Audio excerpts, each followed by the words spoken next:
Live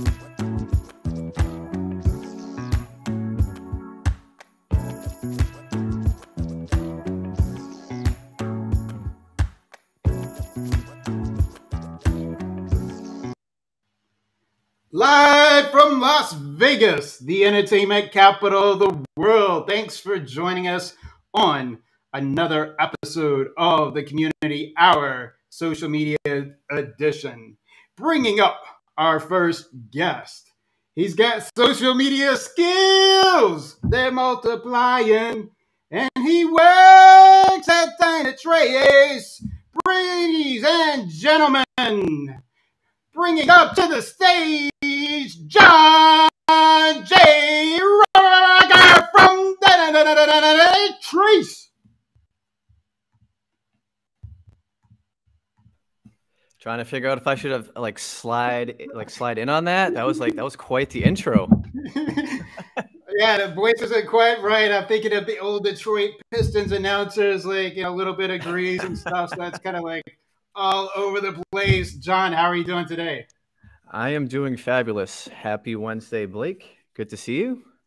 Awesome. So everybody buckle up. Here we go. Who is John J. Rocker? He will destroy you at basketball on the court, in the little game room basketball. Any basketball, he will take you down. He destroyed me 50-2 one time in Vegas. True story.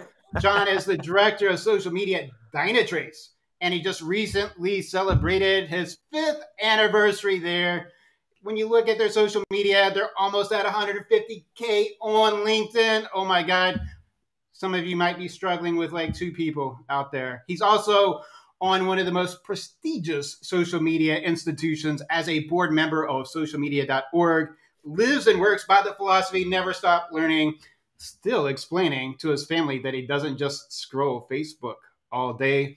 He's been focused for over 11 years, 2 hours, 30 seconds on building organic social media communities. And if you like the Food Network and Food Network content, he's also on there all the time as well, or at least some of the time. And he can probably entertain and beat Bobby Flay.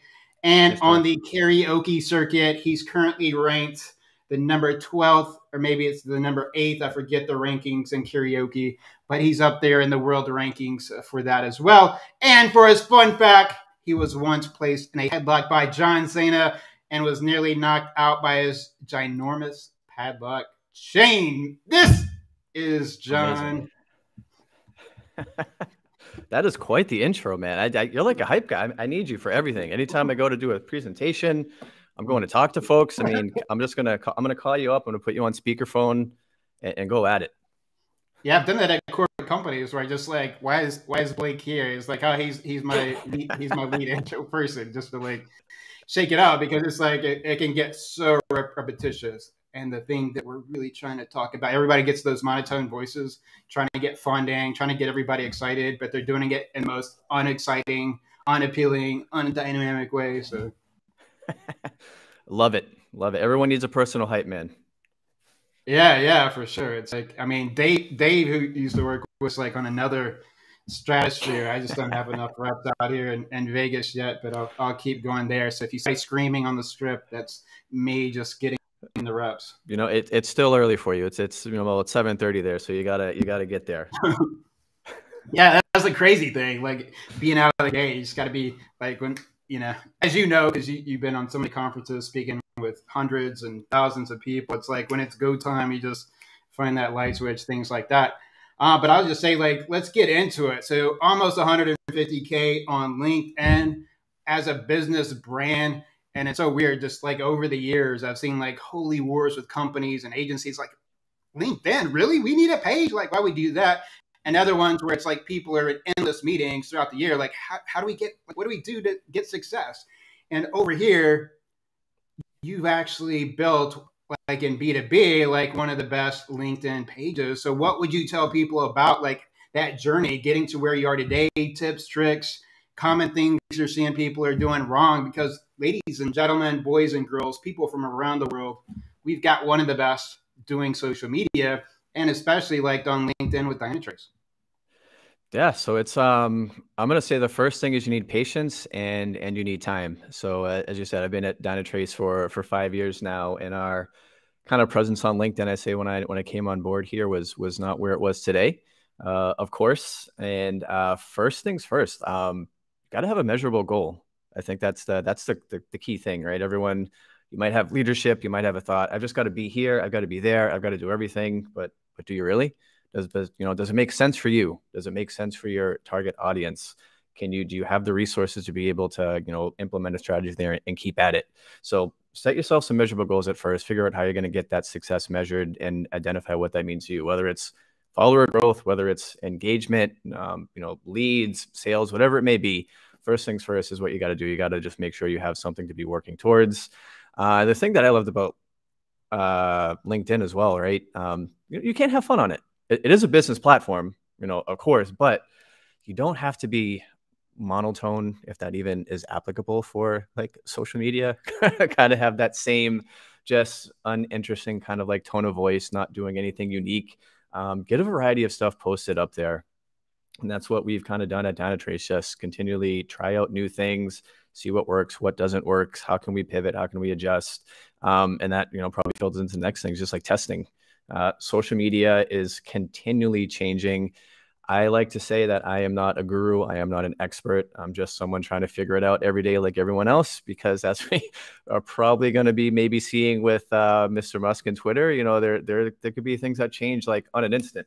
In a second an update gets pushed out, something that worked for you on Monday is definitely going to be like, it just failed on Thursday. So like, what do I do? You always have to be on your toes, constantly testing, figuring things out. And then engage with your audience is the last one.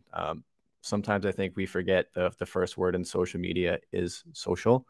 That includes, talking with people, responding to comments, doing outreach. The more active that you can start to be on the platform and engaging with the users and your followers, the more that they want to start engaging with your page and recommending it to folks and attract people on. So just kind of follow some of those things, and over time you'll gradually start to find your footing and hopefully get that audience built up. And then over in the chat, Lori Goldman out of Colorado says, "Yes!" or something like that. Yes. And then we've got a surprise guest, apparently. Jeanette Rocker says, "Hey, you look like a celeb here. Can I still ask for an autograph even though I'm married to you and live with you?" I don't think she really means that. It's all for the social media. All right. Any selfie requests out there while we're on the topic? And then that's amazing advice on LinkedIn. What have been like some of your most successful posts? Not that there's like copy and paste, but is there like one or two that like really stand out that performed well or surprised you? Yeah, I'm telling you, like really with LinkedIn, it's a good mix, but a lot of the things I like to call like the culture content, it's things that are focused on our people, being out in the community, being out at the events. Those resonate really well. I want to think like off the top of my head, I think our highest engaging post on LinkedIn was from last year when our new CEO, Rick McConnell, came on board, had his first day in the office. We got a great photo with him and some of our team members kind of out in the front, in the office in front of our Dynatrace logo. Looked phenomenal. Kind of just put it up there, welcoming him here for his first day. Great to have him with the company. And, things like that you just put out. You never know. You hope to get a good response. And, it became our highest performing post ever. And then just recently, last month in October, we held an event out in London called Dynatrace Innovate, where we had our founder and CTO, Bernd Greifnader, was on our main stage presenting a new feature of our platform called Dynatrace Grail. A quick 15-second clip of really him just on the stage presenting that. The slide comes up. Second highest engaging post that we've ever had. So you never kind of like know what's going to be something kind of really takes off and resonates with the audience. But for sure, it's a lot of the things around the people behind the company, the people that build the platforms and the people that make things go. It's a online community where you're hopefully connected with a lot of people that that you've worked with, that you've met, that you've had experiences with, and you like to celebrate in their journeys and their successes. So being able to highlight your people and the culture that you have at your organization really kind of like resonates on there. Again, it's social. So you want to have, faces and people behind that as well. And if you can highlight that, those, always do really well. In addition to kind of the mixture of stuff that you might have, whether it's, consumer based or business based, things that you have with like big announcements kind of around a product or sale, whatever it may be, those always perform well. But definitely things with people. And I find out sometimes on LinkedIn, it kind of seems like it's starting to become more of the norm. But over the last 2 or 3 years, I maybe seen that kind of like pick up a lot. But prior to that, really was like, why aren't people focusing on the individuals who are behind the company, the faces, the things that make stuff go, that aren't the CEO or aren't like the financial officer that might be out kind of doing media or on stages presenting at conferences, but the people that are there day to day kind of grinding behind the scenes. Highlight them because they have a lot to share. They've got some expertise, and it's really good to celebrate them and the impact that they have for your organization. And there you have it, 150K, almost there for Dynatrace. So go follow, get us there. There's some magic in those hills, as we say, and I think that's a great thing. And I think probably for a lot of people, they say, do you look for any sort of mix between just organic and paid on LinkedIn? Is there any other kind of like overall aspects that you do there? And then just kind of, so you get the organic, paid, and anything you're doing in terms of like, how do you get like your employees also kind of to do the same thing? So sometimes it's not just about getting the brand to do stuff, right? It's about getting your employees. And then that other magic where you can get like your customers and other people too, right? Yeah, there's definitely a mix here. So in my role, I'm mainly kind of focused on organic building and audience building that way. We do have a team that does, paid advertising across Ultimate platforms. So if you're in the position to do so, you should definitely be taking advantage of both windows. And, if you may be someone kind of operating a lean team, may not have a significant budget for those type of things, of course, figure out what's working for you organically and then kind of put some paid dollars behind that. If it's kind of cutting through all the clutter, you're getting the impressions, you're getting the engagement without having to put budget or dollars behind it. Great. But if you want to enhance that even more, and you can kind of build some target audiences and really kind of extend the reach of it, because that's where a lot of the platforms are going now, right? You got to pay to play, unfortunately, is what it seems like. Every now and then you'll kind of cut through that without needing that. But, always try to like boost a lot of the higher performing organic posts, if you can, if you see that they're resonating well, and if there's an opportunity for you to just increase that, get even more awareness, get even more engagement, definitely try it and test it out.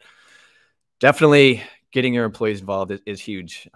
Employee advocacy, I'm a firm believer of that. We have a program here that we utilize at Dynatrace to get a lot of our employee base activated, sharing across social media. So, if you utilize a platform, there are a number of them out there. You can definitely kind of partner with them, or if you need to kind of bootstrap it and do it in a little bit more of a lean way, there are definitely ways for you to do that, to provide the content for your employees, help them create the different posts, the copy, give them content that you would like them to be highlighting.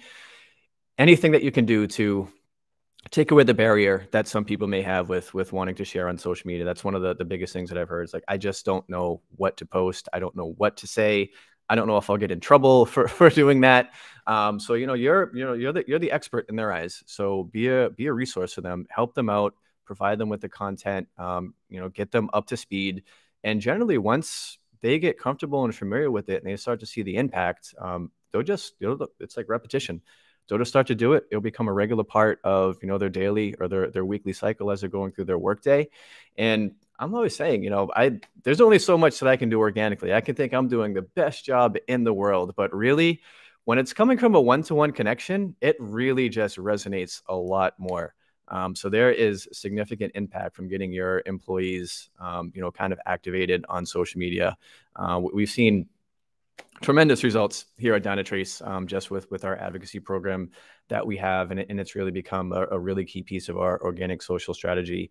It really just the more that you can build it up, you evangelize it and really show the results of it. I think that's what makes the aha, if you're talking with somebody in sales and you can say, hey, look at this, we were able to do this and it kind of generated X amount of leads or different opportunities or generated revenue.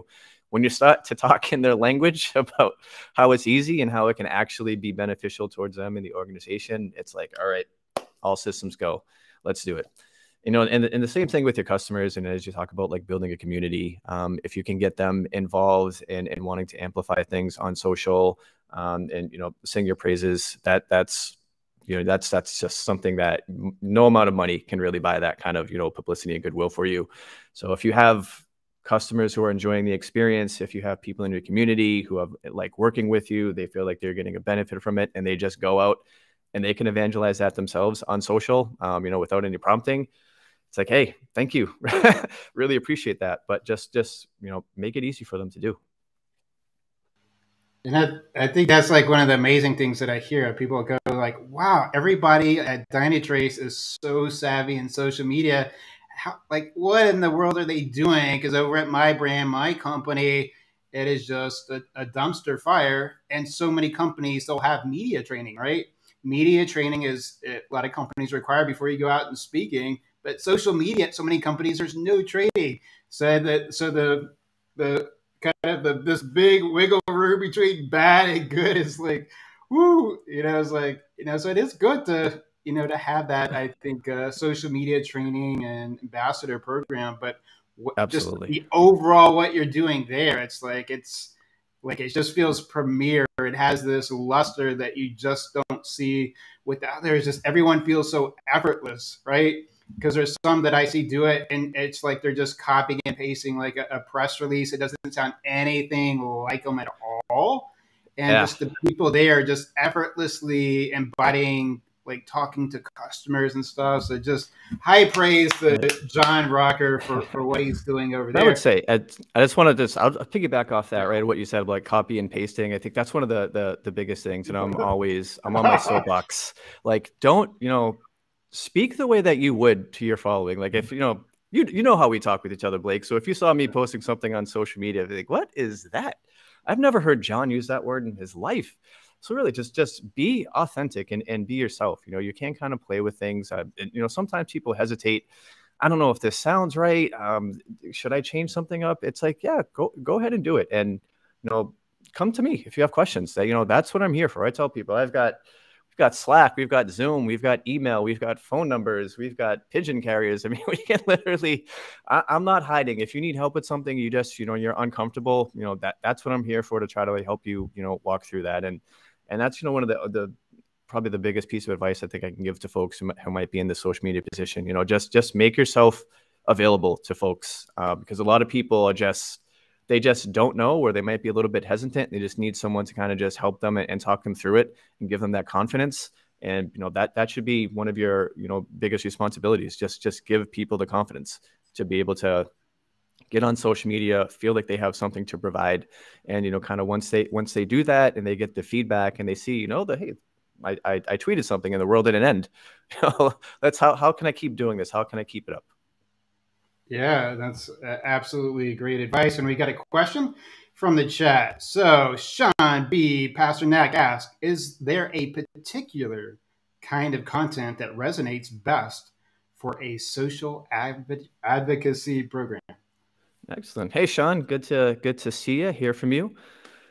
So in my experience, really what I found is I love to kind of provide a wide spectrum of different content. So myself and my colleague here, Carrie Monahan, who helps manage that advocacy program, we really are just trying to give people a breadth of content to choose from, not just, company specific where it's blogs or events or PR, but other things around like thought leadership or career advice, health advice.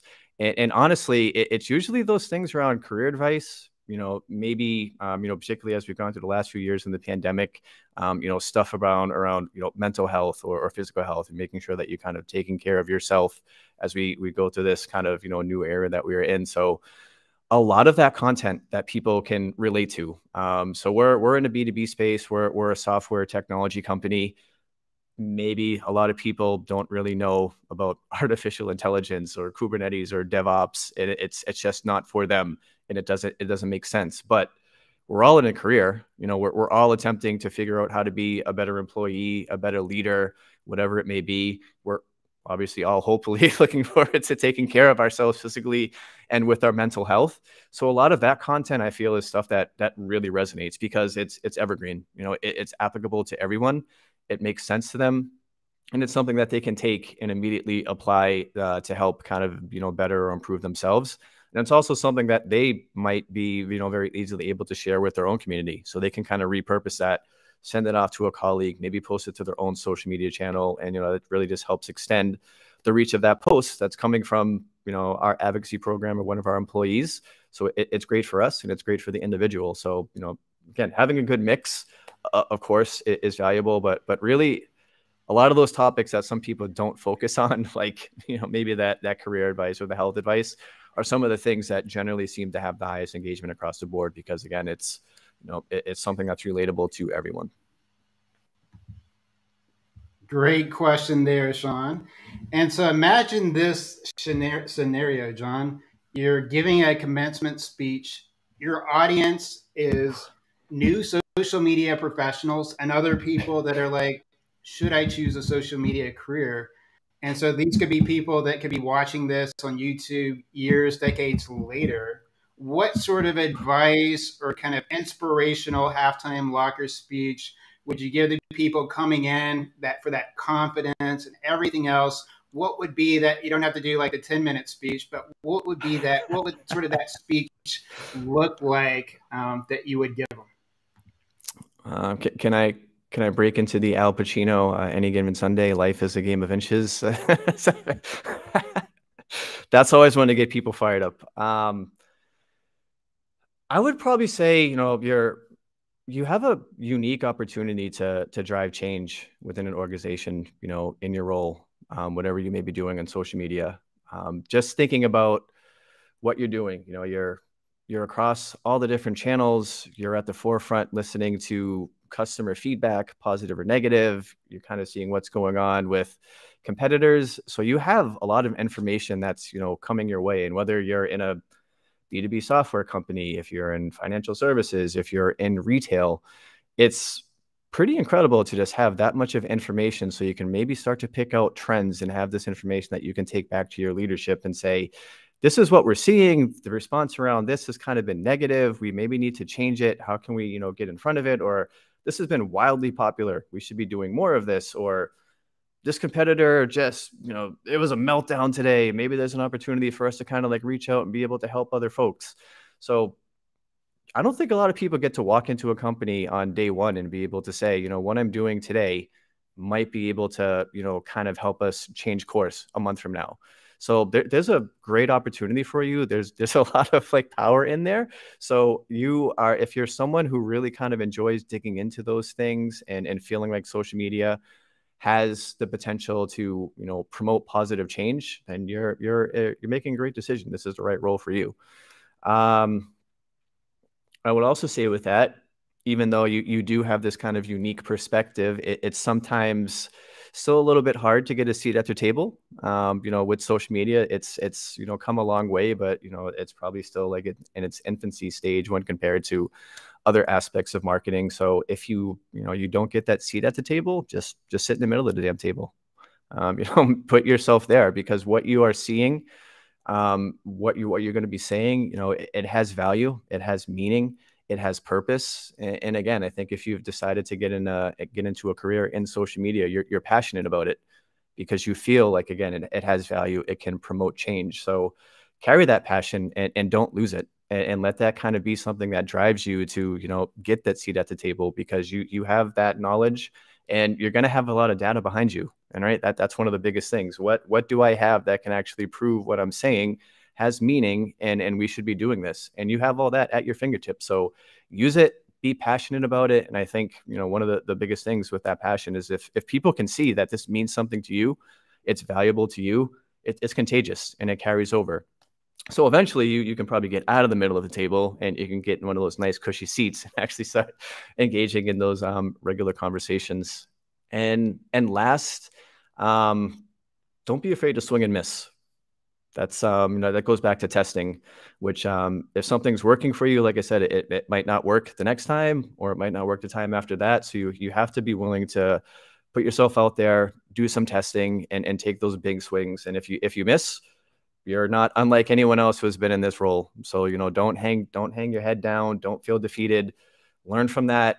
Figure out if it was just something that really is not going to work, or what can you take away from that maybe worked well, and improve upon that, and just keep building on it. And eventually you're going to get that success, and you will feel like you're on the top of the world, and just, keep going through that cycle. You're going to have ups and downs, but ultimately you're going to find things that are going to be working for you. And just keep going with it.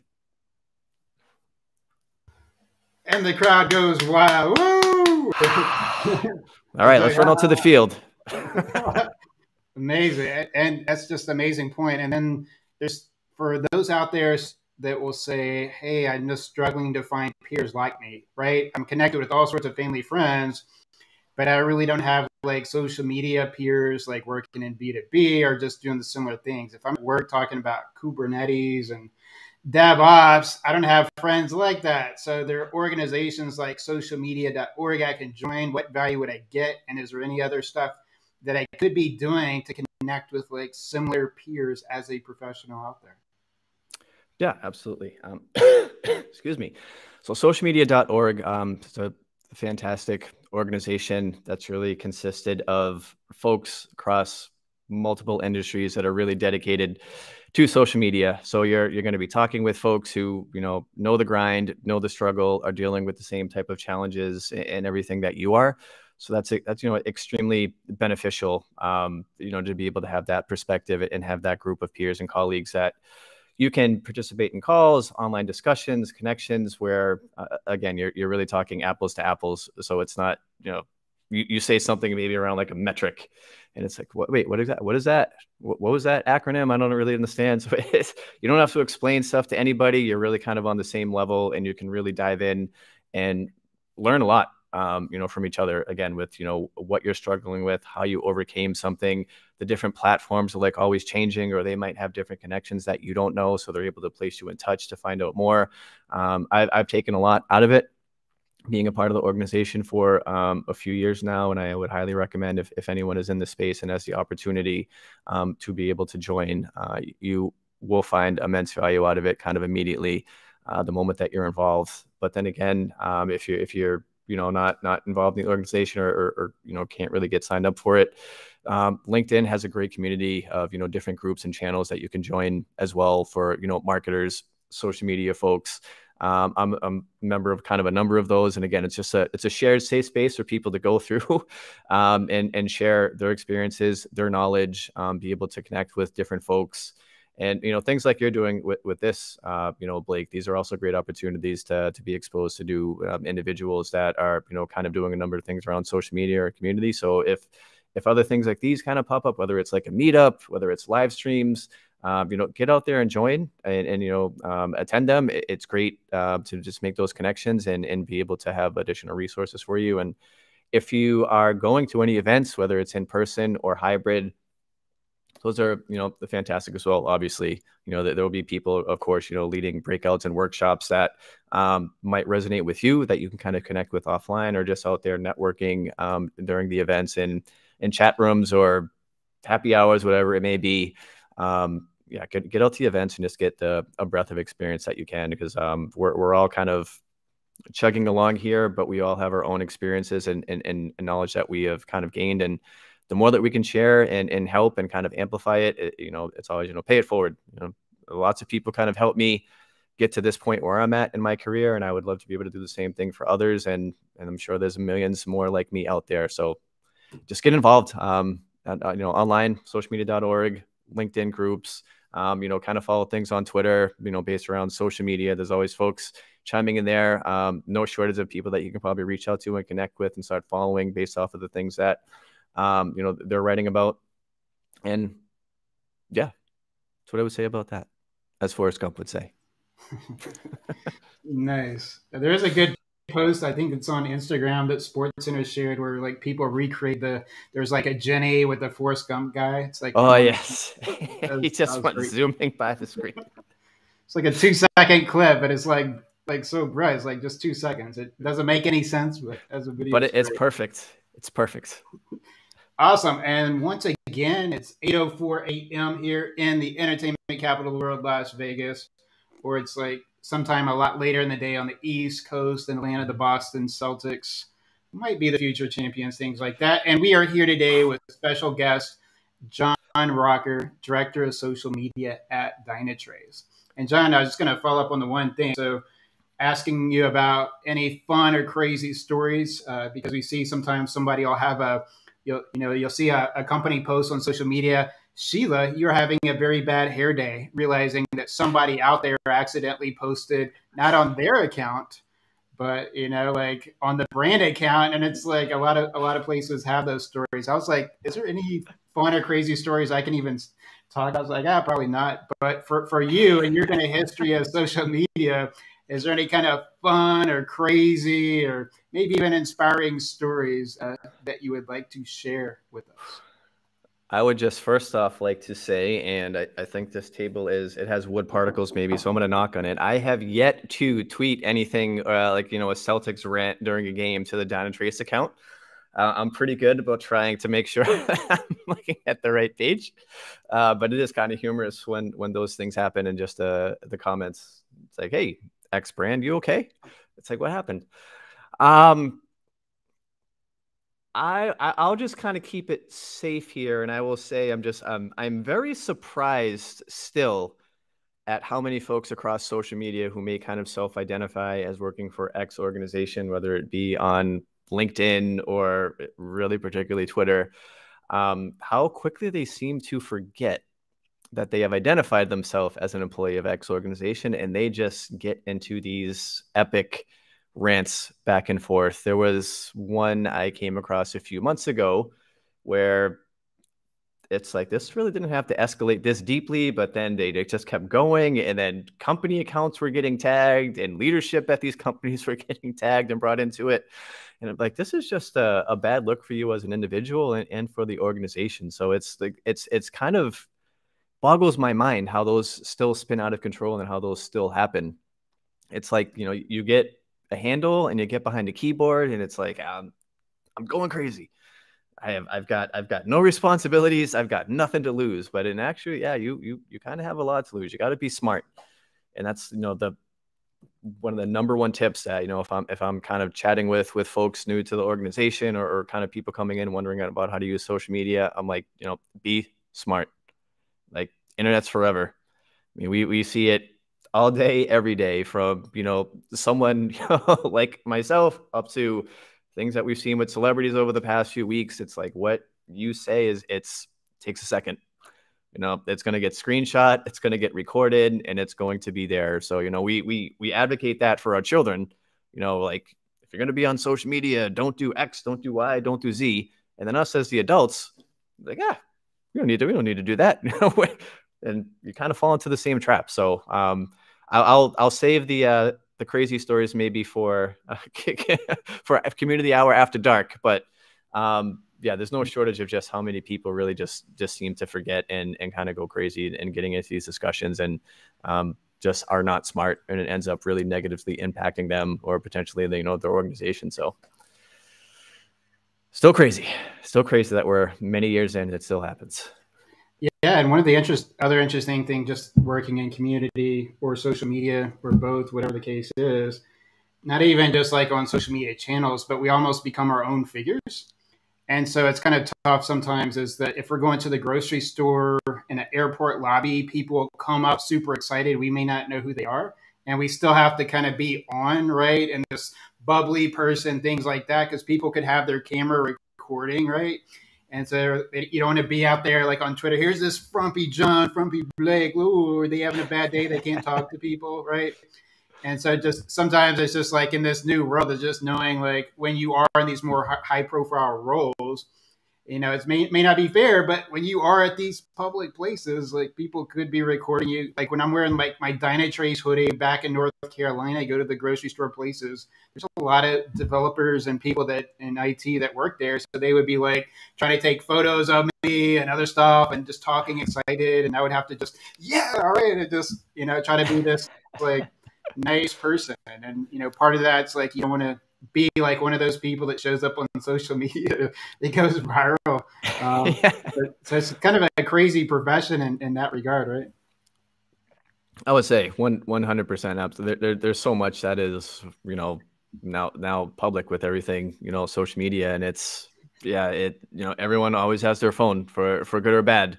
There's you never know where it's coming from or who's recording or what's going to be captured. But I mean, if you just kind of go by the standard when you're online, be smart, be respectful, and same thing in person. You could be having a bad day. As Lori said, yeah, you're never frumpy, Blake. So, I mean, that's a lie. But you could be having a bad day. You could be frumpy. You could have a lot of things going on, but it doesn't mean that you have to, treat people badly. It's very easy to just be respectful, kind of decline something, maybe say it's not at the moment. You don't have to go haywire and start, throwing pineapples down the aisle. So, I mean, it's just really how you would, live your normal life and how you would expect to be treated by others. You should be doing the same thing, whether it's in person or like online. But it's definitely a tough spot to be in. I mean, thankfully, I fly a little bit under the radar unless there are people who are former baseball fans, so I don't come across it too much. But I can't imagine people who are in very like high profile roles. It's got to be. It's hard to be on all the time. Yeah, so it's just picking the spots and things like that. And then just kind of switching gears a little bit. I know we got a lot of other stuff to talk to, but one of the biggest things, exciting parts of the year just happened for both of us. And it's kind of a mixed blessing this time of the year because it's as longtime NBA fans, it's like we love that the NBA season has started again, but there's so much sloppy play, so many teams starting to play together again. But just kind of looking ahead to the season, I know we're like a week or two in.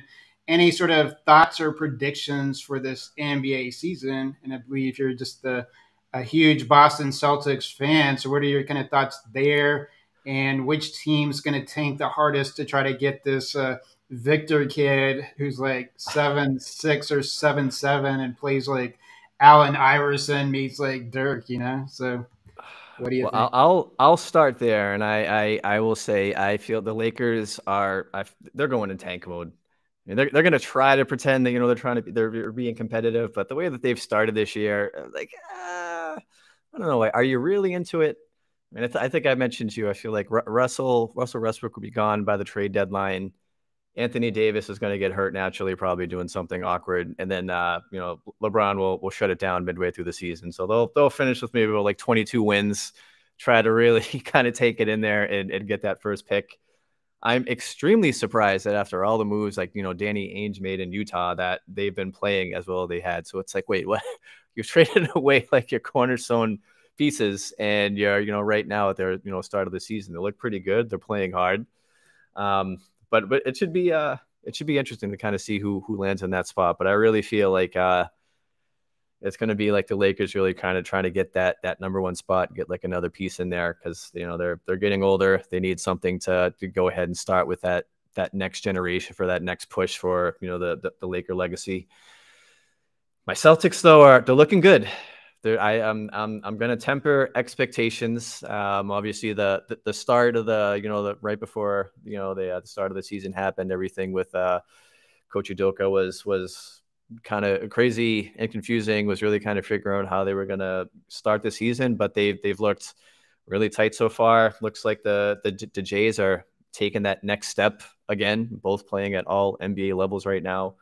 Loving the shot selection of them. They are getting 25, 30 points a game, but it's efficient with a lot of stuff inside the 3-point line, going to the basket. My heart can't take all the 3-pointers, man. It's you've got the ability to drive inside. You've got a good mid-range game. Use it, please.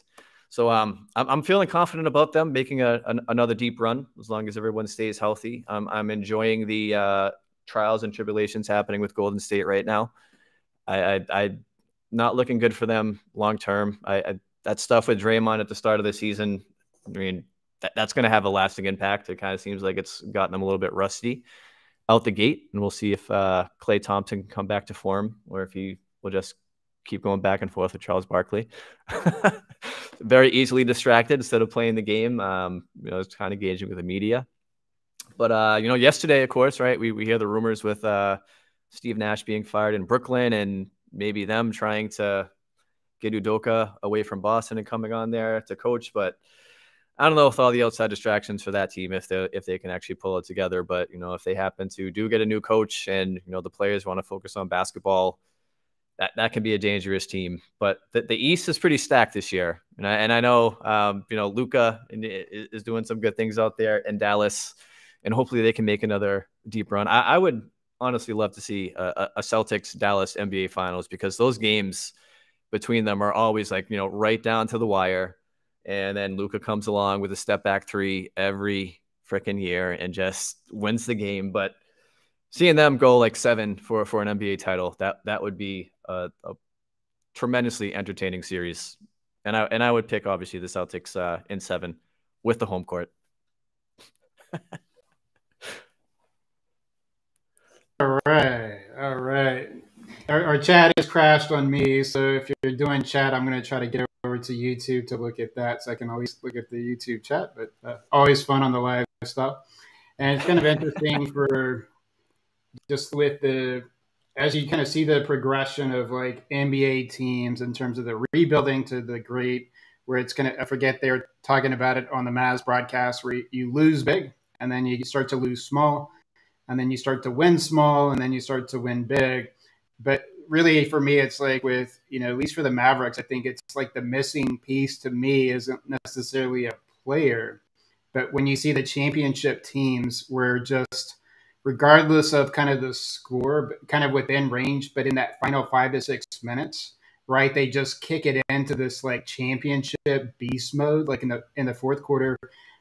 In that final 5 to 6, you saw it like with the Chauncey Billups Pistons, like the Celtics of old. You're playing neck and neck, and suddenly 5 to 6 minutes, and they're just like, okay, you're in that gear, we're like gonna like crank it up. And so the Mavericks to me are like once they get that 5 to 6 minute fourth quarter magic, right, they're gonna be like a scary team. And it's almost at times almost like what you're saying with Boston, where you're just like throwing up threes, and you're just like, oh my God, please, not another and another. Yeah.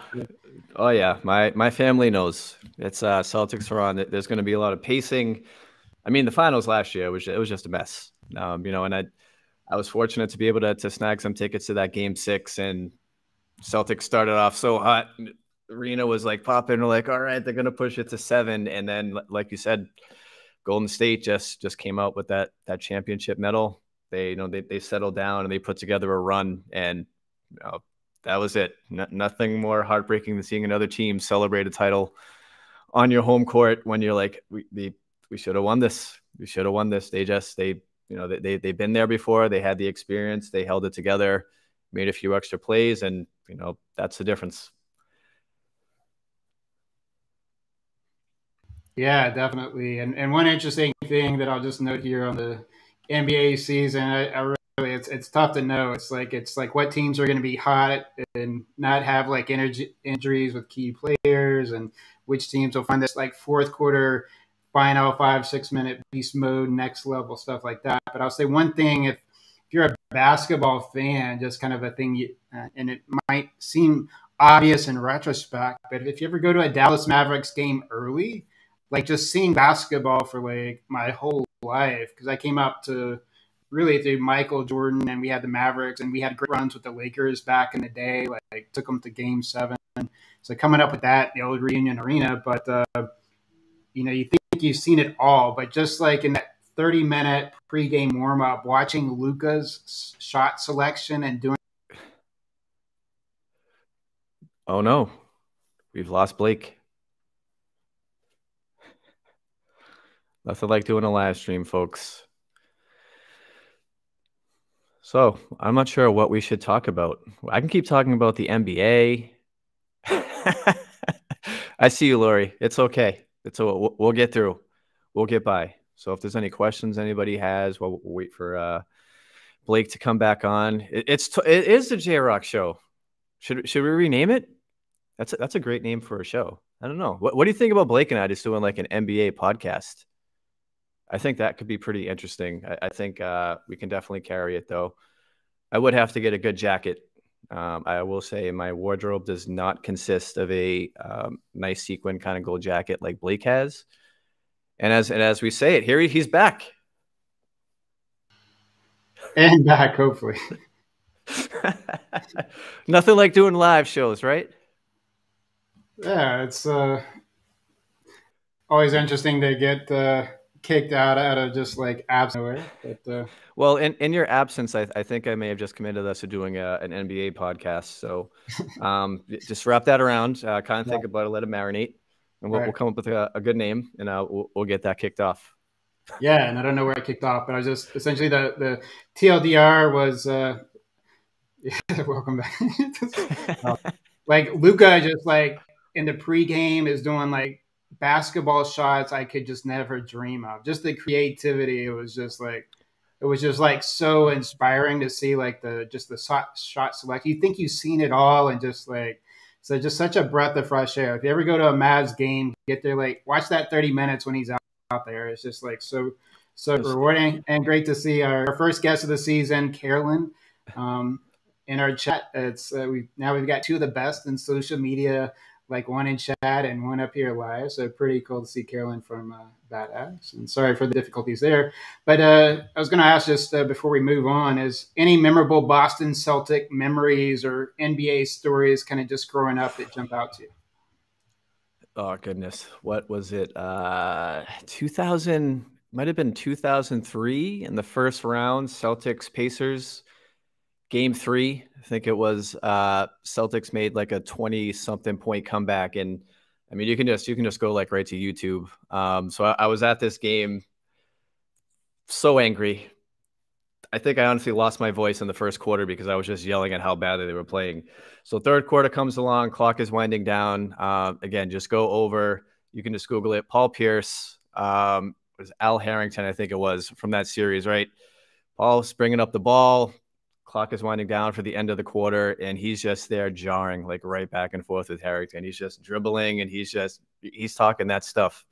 And he just pulled up right before the shot clock was about to expire, drilled a 3 from like 2 feet from behind the line.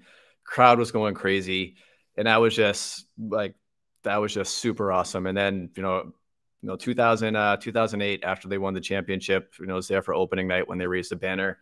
Tears streaming down my face, just thinking about like, I'm never going to see a championship in my lifetime. I was born in 84. So of course, 86 when they like wrapped up, and then everything kind of happened with, Bird just kind of going out with a bad back. Reggie Lewis, unfortunately, like passing away. And then they just went through that dark tunnel of times, man, where they were just not competitive. I attended, college at Northeastern in Boston. So during my time there, I could walk up day of the game, just get like great seats, like close down by the court, cheering for guys like Bruno Sundov and Travis Knight, and like those guys that you're like, oh, what are we doing here?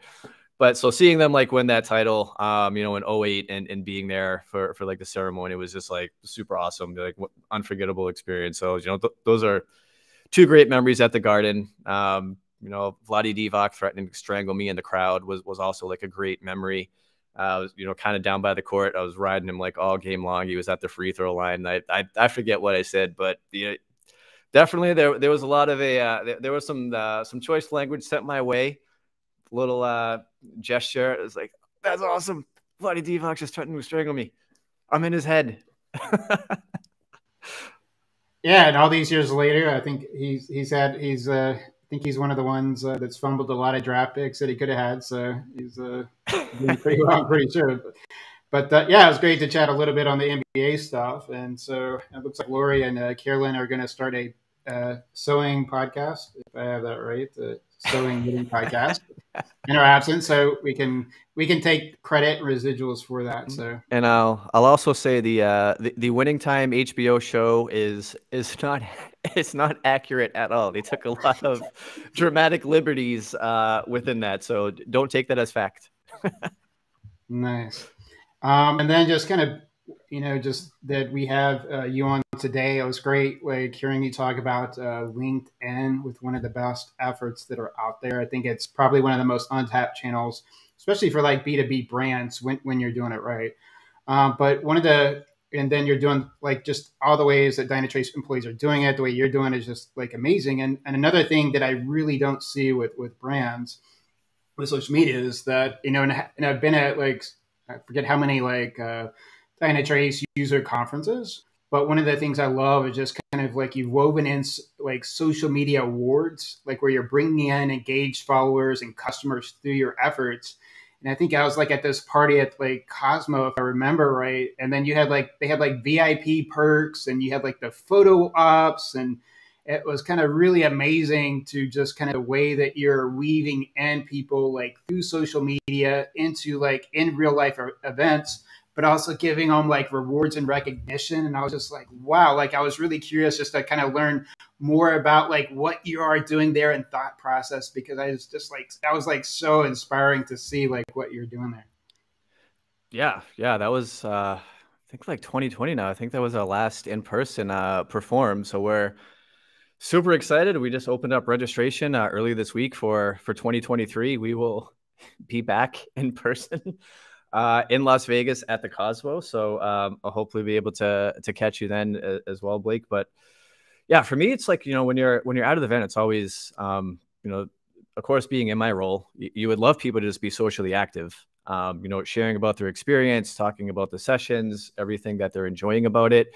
And, gamify it if you can. What's like a kind of a fun way? Everyone likes a fun competition. So kind of creating a contest around there and actually getting, awards that we can hand out to folks, which everyone's like super surprised and really enthusiastic to get when we award them to them. But, thanking them for, one, attending, spending the money, making the effort to, kind of fly out there and spend a week with us.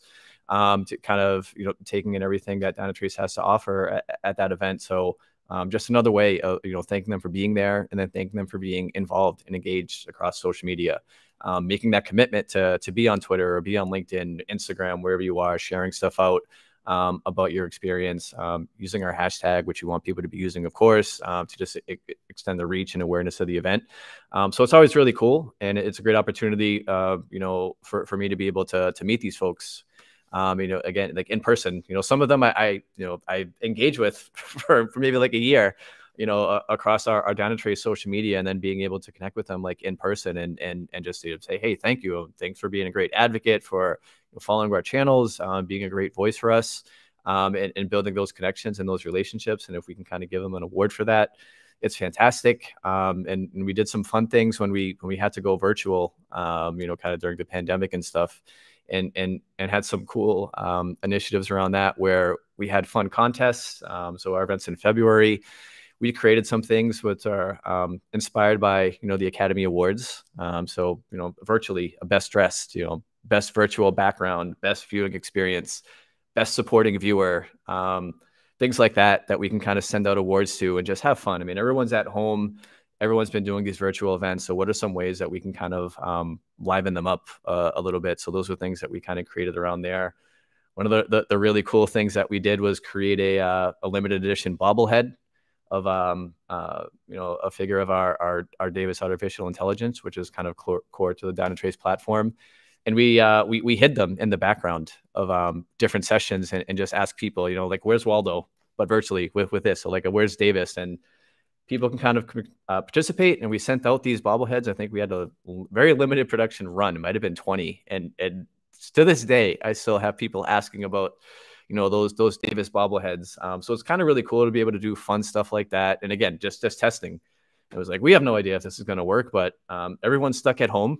So what are some things we can try to kind of bring the social aspect to this event still and get our community engaged? And thankfully, stuff like that, worked and people got some really cool mementos out of it. And if you're one of the 20 people who got one, you're kind of like Donald Trace royalty. You can kind of show that off to the community and be like, this is a hot item that, you know, no one else has. And it comes from just participating with our social media engagement.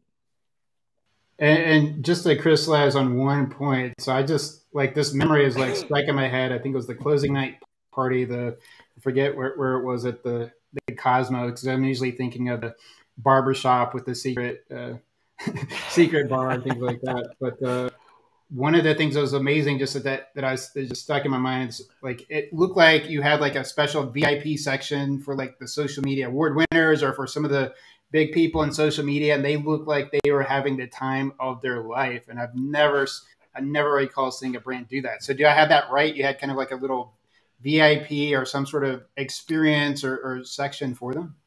It wasn't really kind of a VIP section for just like social folks. It really mostly open to everyone. But we had like that, like a cool little like photo wall and opportunities for people to really, again, just have fun, get their photos taken, special photo booths, backgrounds, drops, mementos that people can kind of take care of. Excuse me. So we really try to weave like social media as much as we can into the event experience. So it's kind of just not, you know, like a bolt on. You know, when you're here, we want you to have these opportunities for you to take videos, for you to take photos. We want to have, you know, special giveaways for people that might be participating. So I won't give too much away, but we've got a pretty fantastic lineup planned for this year. And there's going to be kind of a lot of social things happening, both like in person and for our virtual audience. So definitely tune in. You know, again, registration is open on our dynatrace.com site, just dynatrace.com/perform. And if you're in the industry, you kind of want to check it out, whether in person or virtually, please do register and definitely take part in the social aspect. I am thrilled. I am pumped. As I mentioned, kind of the start of this, the Innovate event that I was at recently in October was like one of the first big Dynatrace events that I have been to in person. And I think it was almost like 1,000 days. And be heading out for reInvent, for AWS reInvent again in like Las Vegas in December. So I'm really excited to kind of get back in person to kind of some of these shows, get to connect with, you know, peers that I don't get to see from Dynatrace who are going to be in attendance there, but also kind of peers from different industries kind of across the board there. And for us, for our thing, I'm really looking forward to kind of the social stuff that we've got going on. Cause like I said, Perform 2020 was the last in-person one that we did. So I'm looking to lose my mind and just do some fun stuff for the community, and just be like excited to see a lot of folks and new people in there and just get them socially engaged and introduce them to kind of what that social aspect of our events are really like. Oh, it's amazing. Can't wait. And then as we start to wrap up here today, it's like an hour's flown by. I only got kicked out of the stream once. I couldn't be remiss. So you seem to have a great connection over there at Dynatrace with the community team and Carolina and all the amazing work that they're doing. So I was just kind of curious, what does that kind of look like? Because at some companies, social media and community teams, they're like, you know what I mean? Like they don't talk to each other. There could be friction, things like that. So how have y'all like essentially been able to kind of work together, or how do you work together, and what do you recommend for other teams? Should you be integrating, or are there opportunities that provide value for social media and community teams to work together? Yeah. So Carolina and her team are fantastic. We love working with them. My colleague Carrie and I try to stay in touch with them to be able to help amplify a lot of the things that they're doing. You know, we've got a extremely vibrant Dynatrace community. So we're very fortunate to have a number of, you know, fantastic users. We have a lot of our product engineering team members kind of on there as well. So it's just a great discussion between advocates, you know, and kind of the experts within our organization and that community team. They do great things. They have like monthly challenges that people can kind of participate in, where they'll get you know, kind of special badges that they're able to add to their profile for participation. They like to highlight our top performing community members of the month, both user and an employee, which we try to amplify across our social media channels to help, one, raise awareness of the community, but two, also highlight the great work that those members of the month are kind of doing. I think it's coming up on a year anniversary for a program that they call Dynamites. excuse me, which is kind of a special group for their Dynatrace kind of community super users. And they've started to make some kind of video segments around there, graphics around there, which you try to amplify on social media as well. One of the biggest things that we do as we kind of, come across things on social media, if people are asking questions or they're looking for people that might have experience in a certain aspects around Dynatrace that they're kind of getting into now, we'll try to direct them over to the community and let them know if you haven't checked it out here, this is a great area for you. You can kind of put this question in there. You'll have users who might have the same experience. You'll have members from our Dynatrace team there who are also on board that might be able to kind of chime in there and help you. So we want people to know about it. We try to highlight that across social media and make sure that all the great work that Caroline and her team are doing are getting the recognition that they deserve. And I want to say might just been just in the last month. Andreas Grabner, one of our fantastic DevOps activists here at Dynatrace. If you don't follow him on Twitter at Grabner Andy, great follow. He's always out at conferences doing lots of great things. Tremendous salsa dancer. So if you're at Perform, you might see him on the dance floor, kind of cutting it up. But he just started a new series, which is available on our Dynatrace YouTube channel, Community Tips and Tricks, where he's interviewing a lot of those, Dynamites or active Dynatrace community users and getting them to kind of share their knowledge about our platform or other areas of like technology. So another avenue for us to highlight the community and then really just give our community members another opportunity to get that recognition that they deserve because of their, their dedication to the platform and how they've been contributing, to that community area. So you kind of do a lot of things and trying to help amplify and push a lot of users, over to the community via our social media. So it's a really good partnership. And if you're kind of, if you have something kind of similar set up within your organization, really work with that team because it's great content for social media. And, you want to just continue to raise awareness of the work that they're doing and let people know that it's there. And it's another valuable resource for them because, again, it's our community is very active. And there's just a lot that you can kind of take away from that shared space of shared knowledge between people who are, power users who have been with the platform for a number of years, have gone through maybe experiences that other people are starting. And then it's a great way to just be able to talk directly with the people behind the product. So, pick their brains for kind of what you need and get the information. So highlight it if you can. Valuable resource for your social media kind of channels. And it's always great to be able to help out your colleagues and share a lot of the good stuff that they're doing. 24 karat magic in the Dynatrace social media community efforts. That is some inspiring stuff. I think everybody's like, anyone watching this is like taking fast and furious notes. And as we are wrapping up, I would be remiss if I could not mention, I know they're not there, for us to bring up Full Stack Baby, ice cold, one of the best video storytellers out there, Dave Anderson, and kind of like, what was that like working with him and any fun Dave stories? Just an amazing person, amazing storyteller in general, but just that must have been he's out there doing like music video dance numbers in person at shows and just what a character. Like what do you want to say about Dave?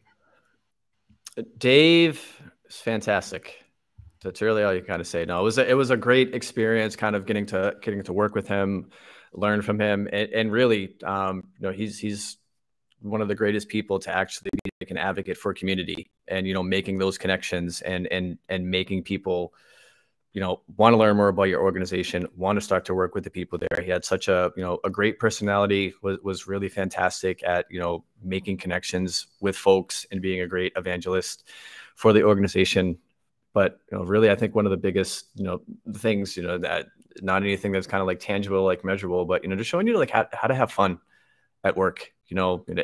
Things can get stressful, things can get busy, but taking that time to relax, laugh, hang out with your colleagues, hang out with your peers. I mean, I think that Full Stack Baby idea kind of came out for like one of those things, just kind of working together with our brand and experience team, Team Bay. Shout out to them for all the great work that they do. They bring all those visuals, all the videos that you kind of see across our social media to life. So without them, our content would not be as great. So I want to give a big shout out to them. But, they were just kind of here in the office, after work a little bit, just working through some things. And, that kind of idea was born. And came to life at Perform 2020. So, you know, a great parody song, kind of like focused on Dynatrace that came out of it with Ice Baby. But I mean, yeah, I mean, just Dave kind of making himself available, you know, wanting to just kind of immerse himself with the teams and do something that was fun. And, you know, that kind of stuff was born. And, you know, you really need that. And going through the last 2.5 years or so, like right during the pandemic, maybe not people not being in the office, everyone being remote, you know, just having him here to be able to have, you know, built up that kind of culture was really great, because, you know, it kind of lasted throughout that time frame. So making opportunities for, you know, happy hour Zooms, you know, kind of just doing stuff like online, trying to stay connected with your team. And, you know, that kind of comes from leadership. And that was like really something that he provided, and something that I'll take with me, you know, for all time. So fantastic person, tremendous personality. We've got endless stories. I have endless stories. Again, community hour after dark. We can maybe dive into some of those kind of things. But great time, great mentor, great friend. You know, really not much more you can say than that. Awesome, great. And there's so much we probably won't get to today, but I'll do one more question before the lightning round, just so that we cover this. And so just on the one point for social media teams today, because we talked about working with community team, we talked about like LinkedIn and some of the other stuff, but when they're and we just talked about Dave, but what should social media teams think about or approach as they communicate program success to executives, the C-level suite? What are some of the recommendations you have there? Pitfalls, opportunities. So a lot of social media teams can be great, but it doesn't mean they're great at internally communicating value, performance, or talking to the executive. So what tips or advice would you give? Yeah. You know, first and foremost, I think you got to position it like how what you're doing is helping the organization, you know, meet their company-wide mission goals. So everything that you're doing should be kind of aligned and working towards being able to contribute to the success of the company based off of whatever those pillars are, whatever they are. And then the biggest thing, and I mean, I don't really try to dive into the weeds too much with everything around social metrics, analytics, click-through rates, et cetera, et cetera. It's just what value is social media delivering? So what does it mean in terms of website views? What does it mean in terms of getting new leads generated, getting people and being able to create pipeline? And then ultimately, what are these efforts doing in bottom line revenue? And those are kind of some of the biggest things that I focus on. I mean, if they want to hear about more of the stuff, if they want to dive into the social media pool, I'm happy to, you know, kind of take that opportunity to do so. But, you know, most executives kind of in the C-suite, you know, very limited amount of time. You just got to get to the hardcore facts. So if you can kind of lay those out for them, generally, once you're able to, you know, kind of see those results, there might be more questions that pop up out of it, like, why did this happen, or how can we do more of that, et cetera. And then you kind of expand, but really talk to them with the facts that they kind of care about, which is usually bottom line, business, revenue generation, all that kind of stuff. So if you can do that, definitely get that focused on and start to just make yourself aware. I think once they start to see the impact that it's having, they'll maybe want to start to learn more about it and see what are some opportunities that we can be doing to increase the work that a social media person is doing to kind of get those similar results. Yeah, and on a serious note, we pause for spontaneous Hall & Oates. Private eyes, they're watching you. No, we got to go. Let's go. Kiss on my list. Let's do it. Which one? Kiss on my list. Oh, where's that? Oh, that song, yes. Oh, yeah. Are we going to go a cappella? Whatever you want to do. All right, let's start from the first verse, from the top. All right. You got to, okay. Oh. Yeah. Let me know when you're ready. Spontaneous Hall & Oates has wrecked the show. Ah. All right, no, we're going to do it. It's like, my friends wonder why I call you all the time. What can I say? I don't feel the need to give such secrets away. You think maybe I need help? No, I know I'm right. All right.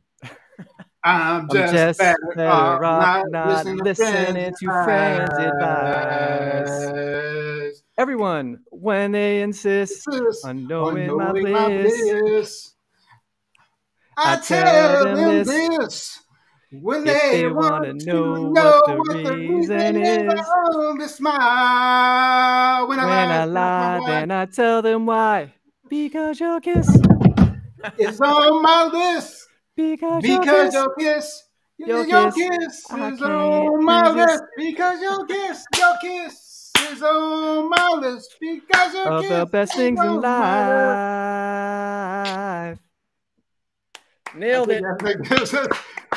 There we go. Where are you getting like some Holland Oates? Like, what's going on here? I don't know. I was like, it's tough to. I need like a few like warm up karaoke songs. So likely I get a karaoke night here. I guess next weekend. Trying to work on it with it once we can make that official. But always west of the Strip in Las Vegas, there are cheap karaoke rooms. If you're on the Strip, some of the karaoke rooms are 5,000 an hour, right? Wow. But there are places cheaper off the Strip that are like 25 an hour, things like that. So if you come through All right. Vegas, This December, karaoke night. Let's make it happen. and I look, yeah, exactly. Anytime that you're in town or can sneak away, I'm like the barbershop at Cosmo or a 1 hour karaoke session can be. It's like a great workout. Like when you do it, because I'm not like just the where you're just sitting there in the microphone where it looks like somebody's like in pain. It's like we're just going crazy. So if I go to like karaoke bars around the world, they see me, they're like, "Uh-oh, crazy Americanos is here." So Let's that's do like, it. You got to get the crowd hype. yeah, exactly. So it's amazing. And the Kiss is on my list. When that Hall and Oates song comes on anywhere, it is you got to be like really in a crazy place not to that. It just puts you in such a good mood, like that those Hall and Oates You can't. songs. I'm just like yes, and You're I ready must to like go. crazy. Like in a grocery store or mall, I see that song. It's like woo, and they're like, "What's wrong with this guy?" Like it's like the Hall and Oates effect, right? Hey man, grocery stores low key have some of the best like musical selections around. Like if you can just kind of shop and sing, there's no better combo. Yeah. So let's see what did the Keelan say? The clap is sending me mustache rock. I don't know. Maybe they've given us a band name. I guess. But there's always a party with John. So if you're in the town for great stories, things like that, definitely there. And then we'll do the lightning round really quick of questions. I know we probably got both people screaming, wondering where we are. And I guess I'll weave in a quick karaoke. So any type of karaoke, like a quick karaoke story or kind of fun song that you love to do. Fun song that I love to do. So some great friends, Alex and Pavel. We have rocked the mic plenty of times without Bell Biv DeVoe's Poison. But if I'm just up there solo and if they have it in the rotation, I gotta go Eddie Murphy, Party All the Time. Underrated classic. Wow, I don't know. Yeah, I don't. Those are two really great ones. Like, I don't think I've done that. That's gonna be like first on my list. Next time, I just know like never start with Paradise City by Guns N' Roses and a few songs that are like 10 minutes long. And you're No, like, yeah, I've started with Elton John's Tiny Dancer, and I've totally underrated how long that song is, and I was gasped by the. I'm like, I can't. I'm done. No more. you're like you look at the timestamp. It's like 2 minutes in. You're already exhausted, and it's got like 6 more minutes. You're like, what? I actually think I said right in the middle of it is like, how much longer is left on this? Because it's like I got nothing. I got nothing. Yeah, there's a whole art and discipline for doing karaoke. Next lightning round question: have you ever met any celebrities of note? If so, who? Yeah, tons of Boston athletes. So like David Ortiz, Paul Pierce, like Walter McCarty, if you kind of remember him from back in the old days. Rob Gronkowski once coming out of a hospital, which I was like, should I tweet out that I just saw him coming out of a hospital? What does this mean for Sunday? So yeah, I've been kind of pretty fortunate to stumble into like a lot of different athletes, like here, there, everywhere. Like Sugar Ray Leonard one time I met, bumped into when I was out in Vegas. It's like, pretty cool. I'm always just like, though, I don't really want to bother them. I'll just kind of come up and say, big fan, love your work, shake your hand. Like, I don't want a picture. I don't want an autograph or anything. If they want to take a picture, cool. But if not, I'm just like, that was awesome.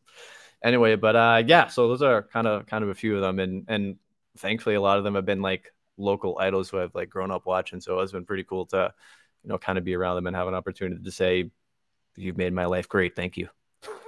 Amazing. And then in Vegas, Rob and his family do like some sort of annual Vegas family bash, right? Where you can come out and stuff. I thought people were joking, but it's like a real thing. And they got like a mini weekend residency at like one of the hotels, and you just never know what you're going to see. The man's built, he's worked hard. He's definitely enjoying retirement. Yes. Just, yeah. I mean, athletes, Vegas residency. Hey, that sounds amazing. Make it work, whatever. Yeah, for sure. And then next lightning round question: one social media metric people should consider, but usually don't. Maybe a lot of people do follow this. I'm just not aware, but I try to always keep like an eye on like unfollows.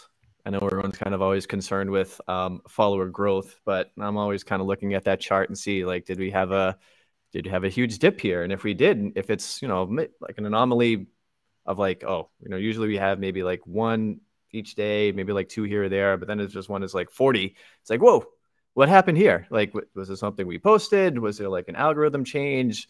Did Twitter do a cleanup of like, bots or something? So that kind of keeps me up at night trying to figure that out. It's like, why can we identify like what made this happen? And if it's something that's in our control, what can we do to kind of pivot away from that and make sure we're not seeing a spike like that again? So again, it might be something that a lot of people follow along and track. I just don't hear about it a lot, but it's something that, I try to keep my eye on. So if it's something, like I said, that's in our control, we can nip that in the bud and just make sure we have those follows going up as opposed to down. Nice. And then I actually forgot, Carolyn asked you a question in chat. So as we're starting to wrap up, Carolyn asked from Bad Axe Enterprises, best social media tools for teams of one. So I've used so many varieties of different tools, but I think, if you're like a team of one and looking for like a pretty good kind of like freemium experience, like, Hootsuite still seems to be a pretty good standard to just like kind of get you up and started. Sprout Social was a tool that I like used for, a very long time, kind of being like a tool of one. But I would say too, depending on like what your needs, maybe depending on, allergic to small teams. Awesome. Yeah, just depending on what your needs may be. So just kind of try to evaluate different tools and figure out, is this going to work for me? For posting, is it like analytics? Is it kind of you're trying to track, community engagement with like listening? So I think dependent on what your needs may be, there's probably like a specific platform that would be good, kind of tailored for. But really, I know a lot of people that have been working on, very lean teams, one or two, Sprout, Hootsuite are kind of pretty good things that could probably get the job done for you until you're hopefully fortunate enough to see that team grow a bit more. Nice. And two more lightning round questions to go. I was going to ask about virtual events and hybrids, but there's so much just to be determined there. But I was going to say, is there any other social media professionals or campaigns, anything that kind of jumps out that caught your eye recently and that kind of like, oh, that was really good or amazing? I'd say like I've kind of like a lot of the things that like music festival accounts do. So things like Boston Calling or Bonnaroo or Coachella. I just like the way that they kind of present, registration stuff, performers that are coming. So I try to think about that and what are some ways that we can do, particularly like around the larger events. How can we kind of like amplify and like up level a lot of our kind of social activities that are going to kind of match this? Because I see them and I get pumped. I'm like, oh man, that's awesome. I got to follow this along. I want to go there. So like, what can we kind of steal from them to be able to kind of like work into our own marketing and trying a lot of different things? I will say this is really not a social media person, but like, basketball related, Kendrick Perkins. I love a lot of the stuff that he does across Twitter because it's authentic. It's, it's his personality, when he's tweeting something or when he's saying something, like this is who he is. This was how he played. This is how he's actually started to carry himself like in the media. And great example of like, being your authentic self across social. Don't try to create like this different persona. Don't try to be somebody you're not. Present yourself in the way that you are, and get accepted for that. And like, don't try to skew away from it. I think once you try to create, online John, and it's, you know, not really who you are, it's a lot harder for you to be able to figure out, like, you know, what should I be talking about? How come I'm not getting any engagement on this? Well, it's because you're not really who you are. So, you know, be authentic. He's like fantastic and super great about that. And then on like Instagram, there's an account. It's Karen X Cheng. So she does a lot of stuff with like AI now and AR kind of activities, but she's also doing like a lot. She posts like a ton of like great videos. Again, with that kind of like augmented reality, kind of like 360 type experience, and then does like behind the scenes of you know, how this stuff was created. So like content creators like that, just like, is there a way for us as a brand to be able to kind of like envelop some of those and maybe do some cool campaigns around that? So those are a few that I follow to kind of get some inspiration from. And then I would just say even stuff and you know, being part of socialmedia.org, for, you know, folks that I come across, I'll kind of scope out what their brand social media is doing, kind of like hear from their experiences and see, you know, I really like what that's going on. Can I reach out to them and figure out how they pulled that off and stuff like that? So wide variety, like here and there, but of course you can get inspiration from anywhere nowadays, because there's so many different accounts and people creating some interesting social media content, and you might not be able to do it all if you're like a brand like in the B2B space, but can you leverage elements of it and kind of work it into your mix and test it out? And that's what I'm always on the lookout for. Nice. And if you're in B2B, be sure to follow John Rocker on Twitter. Be sure to follow the Dynatrace. I get regular inspiration for their campaigns, day-to-day. Mundane stuff is exciting. Employee, what customers are doing, their events. So be sure to follow Dynatrace. If you're in the B2B space, even if it's kind of outside of where you're working, but you'll get inspiration, things like that. And then I Miss Carolyn actually said before she left, she's looking for analytics focused team of one, social media tools, current needs. So if you got any of that stuff out there, be sure to like tweet them, drop a LinkedIn message. Carolyn, these are some good analytics folks. I know like Hootsuite has their stuff and the other ones too. It's almost like just focusing of which ones you want to track, because there's so much to do, right?